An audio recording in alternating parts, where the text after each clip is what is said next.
मुझे सामीन voice of Indus TV पर आवां सभिनी खे भलीकार आया आवां जो पंहिंजो अली नवाज़ आरी सर।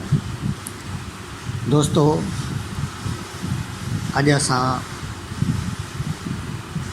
हैदराबाद में नई क़ाइमु थियल लाइब्रेरी स्ट्रीट लाइब्रेरी वटि बीठा आहियूं। हीअ लाइब्रेरी ज़िले गवर्नमेंट पारां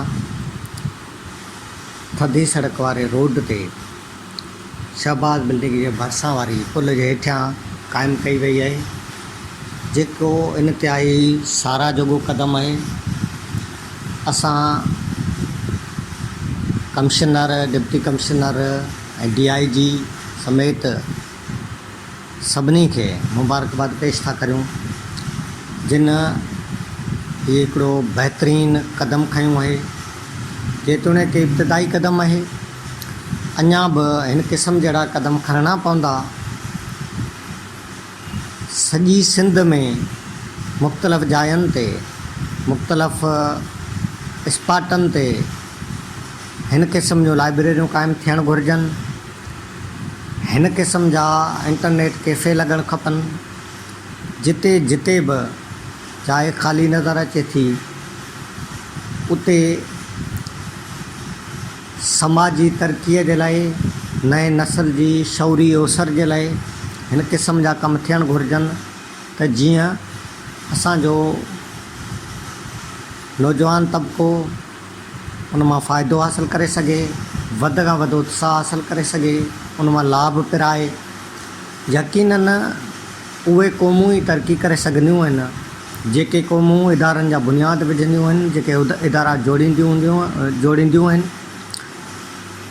इदारा साज़ क़ौमूं ई तारीख़ साज़ बणिजी सघंदियूं आहिनि।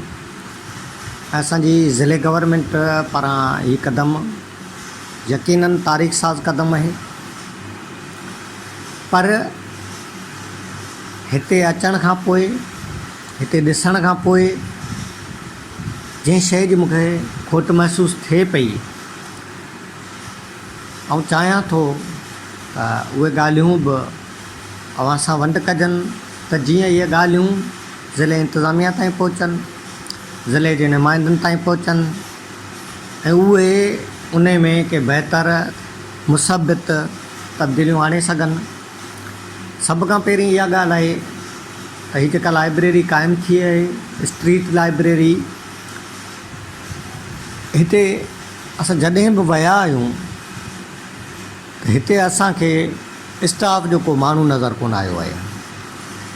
सभ खां पहिरीं त हिते हिकिड़ो स्टाफ जो माण्हू विहारणु घुरिजे, हिकिड़ो रजिस्टर रखणु घुरिजे, त जीअं जेको बि माण्हू या जेको बि ॿार या जेको बि स्कॉलर हिन लाइब्रेरीअ मां फ़ाइदो हासिलु करणु अचे थो, किताब पढ़णु अचे थो, लुत्फ़अंदोज़ थियणु अचे थो, त उहो पंहिंजो नालो रजिस्टर में दाख़िल करे हिकिड़ी अटेंडेंस असांजे साम्हूं अचे त आया हिते केतिरा माण्हू अचनि था, केतिरा माण्हू हिन कम खे एप्रिशिएट कनि था, केतिरा माण्हू हिन मां लाभ हासिलु कनि था। ॿी ॻाल्हि, हिकिड़ो रसीद बुक रखणु घुरिजे, त जीअं जेके बि माण्हू पंहिंजा किताब डोनेट कनि था हिन लाइब्रेरी खे, हिन इदारे खे, उन्हनि खे हिकिड़ी रसीद ॾिनी वञे। ज़िले गवर्नमेंट पारां हिकिड़ो स्टैम्प हुजे, पर रसीद उन माण्हू खे जारी कई वञे त तव्हांजा किताब बराबरि मिलिया। इहो सिस्टम जेकॾहिं मुसबित तरीक़े सां शुरू कयो वियो त मूंखे यकीन आहे त हीअ हैदराबाद जेको सॼी सिंध जो मरकज़ी शहर आहे, अदबी हवाले सां, समाजी तौरु सियासी लिहाज़ खां बि हीउ शहर मरकज़ी हैसियत रखे थो, ऐं सिंध में तमामु घणो किताब हैदराबाद में ई छपिजे थो। ऐं हैदराबाद वॾो अदबी गढ़ आहे। हैदराबाद में घणे खां घणा अदीब रहनि था, यकीनन उहे बि इहा शइ चाहींदा हूंदा त उहे हिन लाइब्रेरी खे किताब डोनेट कनि, छाकाणि जो उहे ॿियनि लाइब्रेरियुनि खे पंहिंजा किताब डोनेट कंदा रहनि था।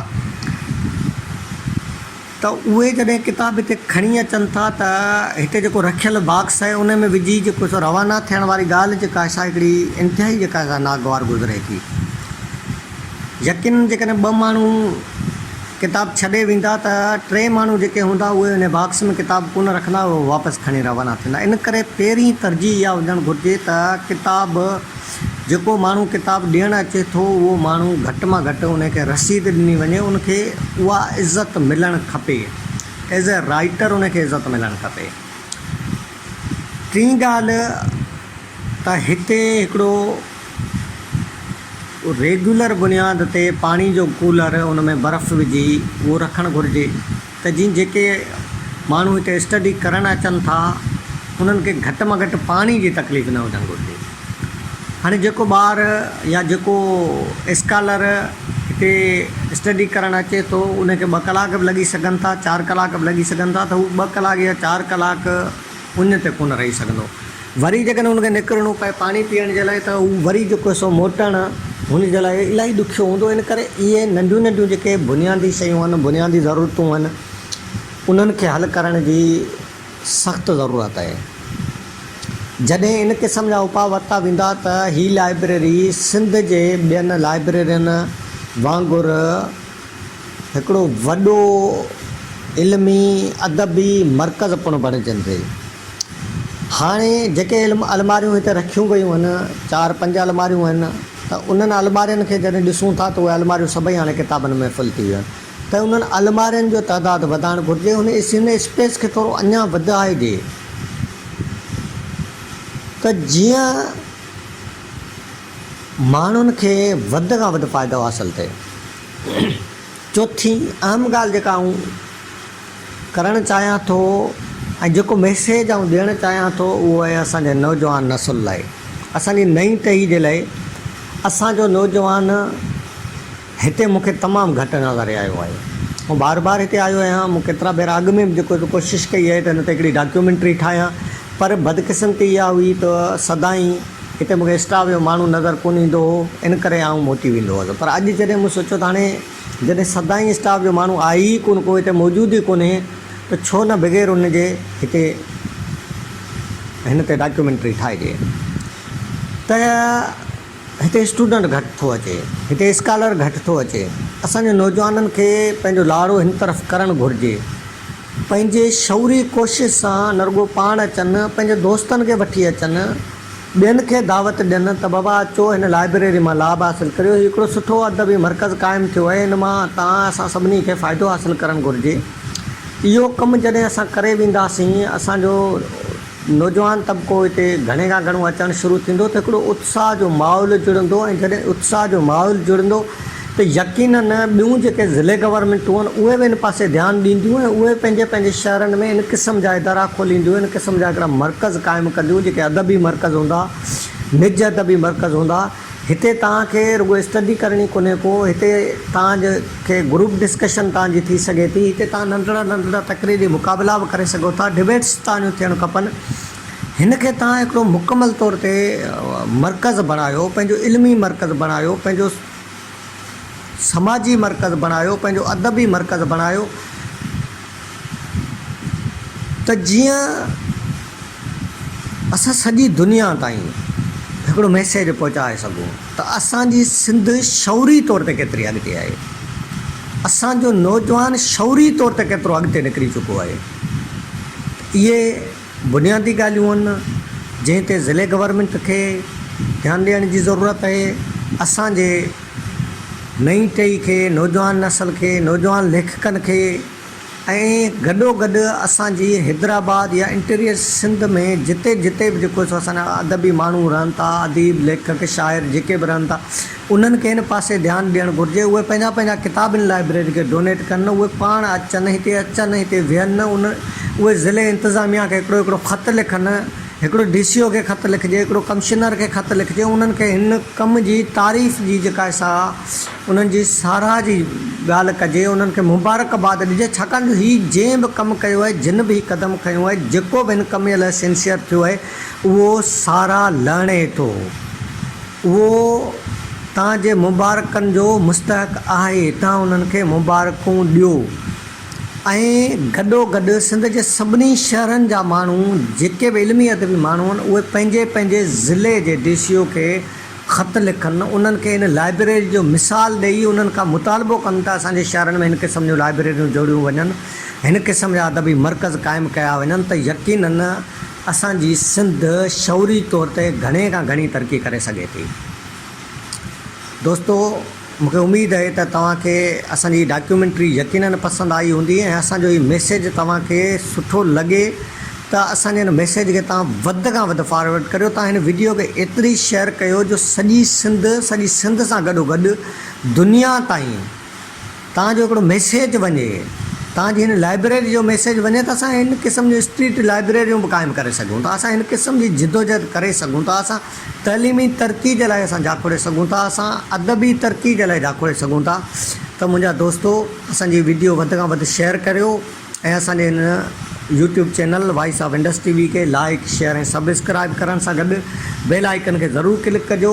ऐं हाणे असांजो हिकिड़ो दोस्त आहे हिते जेको ऐं मुसलसिल ॾिसंदो रहियो आहियां त हीउ स्टडी कंदो रहे थो, मोहम्मद नदीम नालो आहे हिन जो। हीउ दोस्त सदाईं हिते असांखे नज़र ईंदो आहे। अॼु छो न पाण हिन दोस्त खां हिन लाइब्रेरी मुतालिक़ ॻाल्हि ॿोल कयूं। असांखे ॿुधाईंदो त हिते जेका लाइब्रेरी जेका गवर्नमेंट क़ाइमु कई आहे, त हिते हिन लाइब्रेरी जा कहिड़ा फ़ाइदा आहिनि या असांजे केतिरो लाभ ॾेई रही आहे। तव्हां जीअं त असांजे मुसलसिल आहे तव्हां रीडर आहियो, त तव्हां हिन सॼे खे कीअं था ॾिसो ऐं तव्हां छा महसूसु? मेरी ॻाल्हि इहा आहे त मां हिते तक़रीबन 2 महीने खां अची रहियो आहियां। सुठी शइ आहे जेका मुंहिंजे लाइ बहितर साबित थी सघे थी ऐं मूंखे ॾाढी ख़ुशी थी जॾहिं लाइब्रेरी हिते खोली वई त मूंखे ॾाढी दिली ख़ुशी थी ऐं रूहानी सुकून मिलियो। मूंखे इहो महसूसु थियो त हिते पंहिंजा स्टूडेंट्स भाउ जेके आहिनि पढ़ण जे लाइ ईंदा, हिन में इहो फ़ाइदो थींदो त स्कूल वारा जेके छोकिरा आहिनि स्टूडेंट्स आहिनि उहे अची वेहंदा, उहे अची हिते पढ़ंदा ऐं उन्हनि जे लाइ हिकु इल्मी आसान पैदा थींदो ऐं उन्हनि जे इल्म में वाधारो थींदो। ऐं मूंखे ॾाढी ख़ुशी थी जो मुंहिंजो जेको बि टाइम हूंदो आहे शाम जो टाइम, मां हिते शाम जे टाइम में अची हिते वेहंदो आहियां ऐं लाइब्रेरी में अची पढ़ंदो आहियां। मूंखे ॾाढो दिली सुकून थींदो आहे। पर मां इहो सोचींदो आहियां त मां अकेलो छो आहियां, मूं सां गॾु ॿिया छो न आहिनि।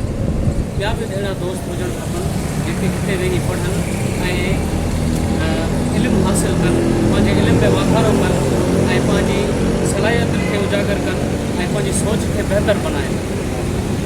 बसि मुंहिंजो इहो ई चवणो आहे।